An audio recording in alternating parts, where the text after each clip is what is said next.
Siyempre, nung simula, hindi ko pwedeng lumandi-landi di ba? Kasi siyempre, host ako ng program, sa machichismis, at saka bawal pagagalitan ako ng management. Hoy, nilalandi mo yung escort, yung ganyan. Tapos, ang pagkakaalam ko, sinama namin siyang gumimik. Kasi barkada ko yung hashtags, di ba?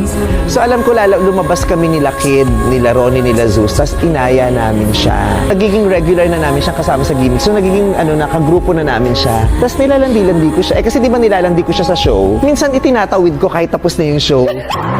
May mga times na iba na yung arte namin.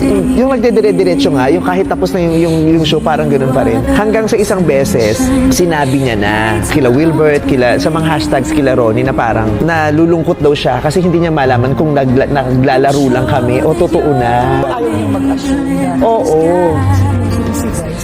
Correct. So ano? Special na daw ako sa kanya. Ganon. Habang tumatagal, lalo ko siyang nabibitan.